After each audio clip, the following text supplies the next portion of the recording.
Hello everyone, we are going to start our 12th class first chapter Invocation translated from Atharvaved by Dr. Avinash Chandra Bose in his book Hymns from Vedas.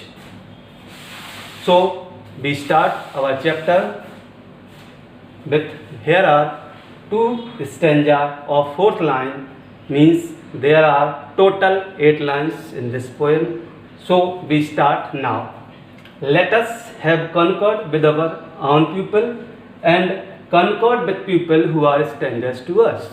Means हमें सबसे पहले अपने own people here refers to our countrymen. So सबसे पहले हमें किनके साथ concord means सामंजस्य तैयार करना, आपसी में मधुर संबंध स्थापित करना.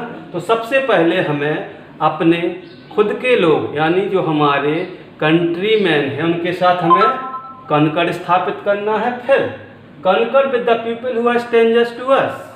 फिर हमें उन लोगों के साथ भी सामंजस्य स्थापित करना है जो हमारे लिए अजनबी हैं.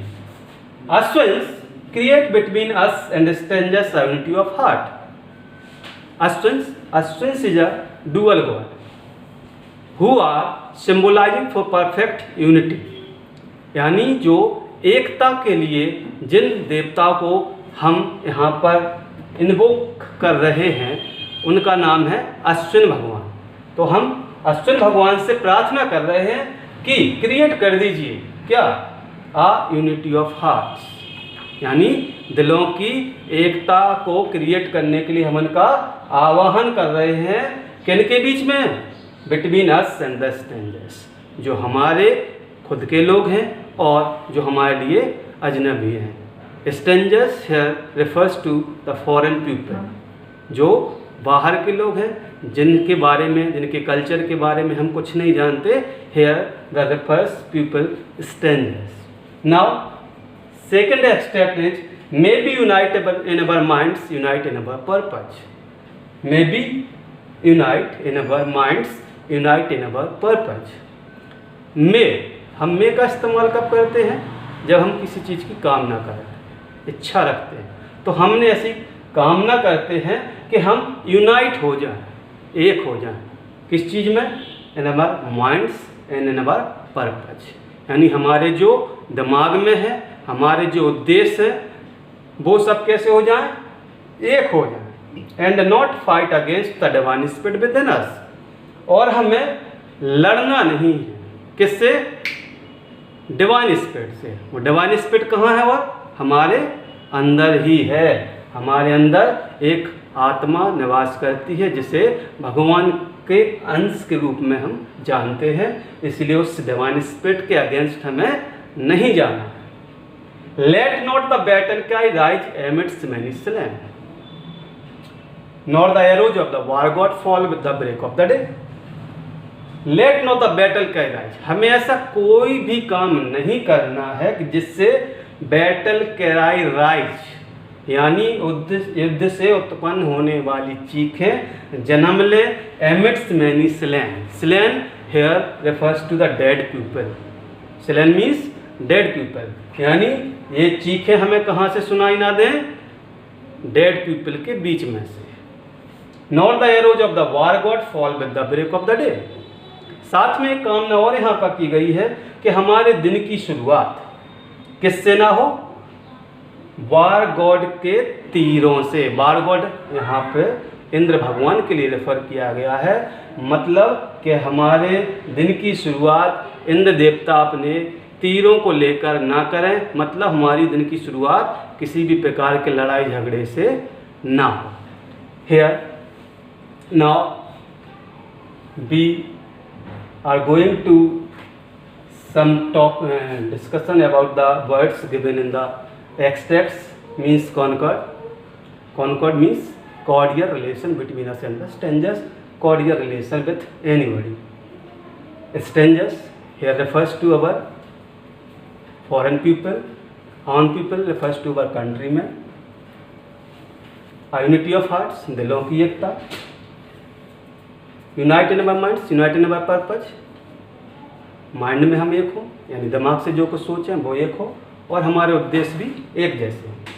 Not fight against the divine spirit. Divine spirit means एक ऐसी आत्मा का अंश जो किसका हो, भगवान की आत्मा का अंश। बैटल का राइज, ऐसी चीख, ऐसी आवाज़ें जो कहाँ से उत्पन्न हो, लड़ाई झगड़ों से। तो हमें ऐसे कोई भी काम नहीं करने हैं कि वो चीख हमें सुनाई दे। Arrows of the war god मतलब इंद्र देवता जो तीर लेके, इंद्र देवता को किसके लिए जाना जाता है, हमेशा उनको लड़ाई झगड़ा करते हुए दिखाया गया है। यहाँ पर war god fall with the break of the day मतलब ब्रेक ऑफ द डे, दिन की शुरुआत किस चीज़ से ना हो, तीरों से। इंद्र देवता सुबह खड़े हों तीर लेकर, यानी हमारी किसी भी प्रकार की लड़ाई झगड़े ना हो। That's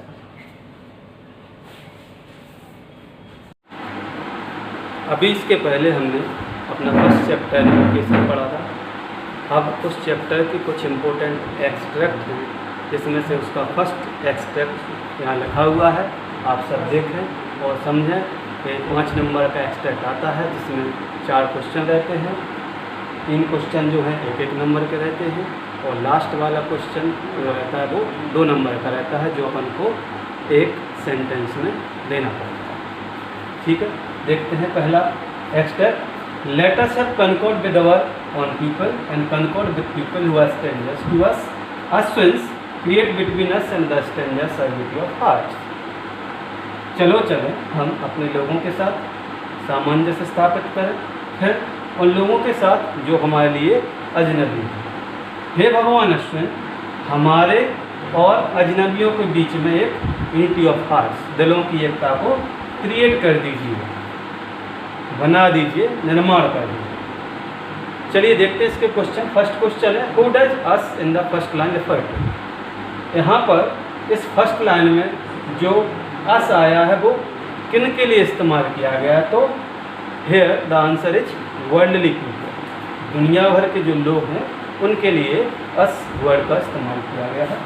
second question is blank has been made to the worldly people, दुनिया भर के लोगों के लिए यहाँ पर एक चीज़ तैयार की गई है, तो वो आंसर क्या होना चाहिए, एन इन्वोकेशन, क्योंकि क्या किया जा रहा है इस चैप्टर में, इस चैप्टर का नाम ही क्या है, invocation.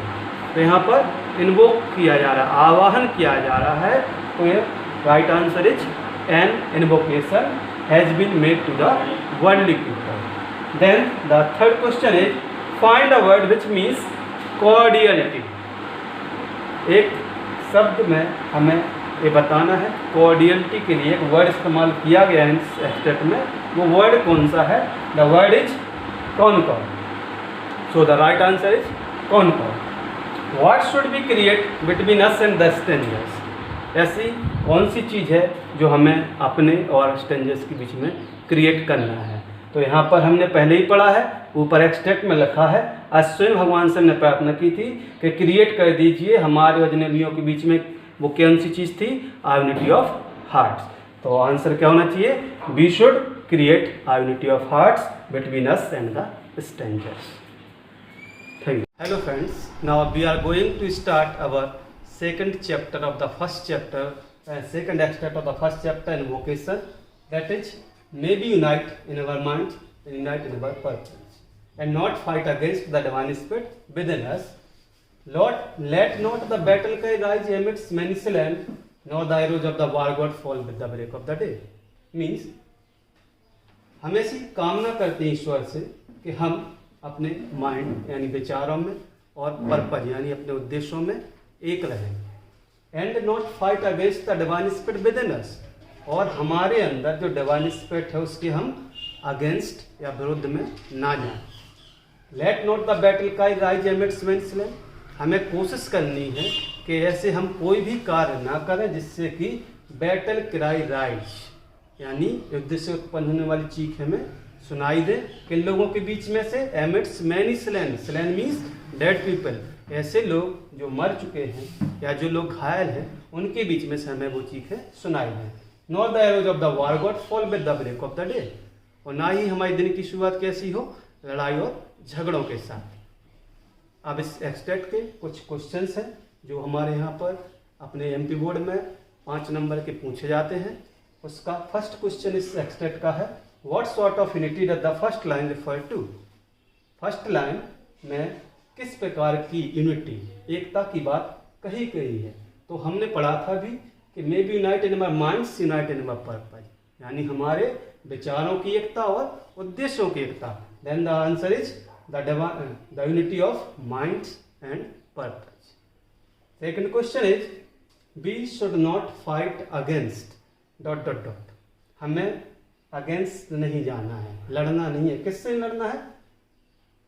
Not fight against the divine spirit within us.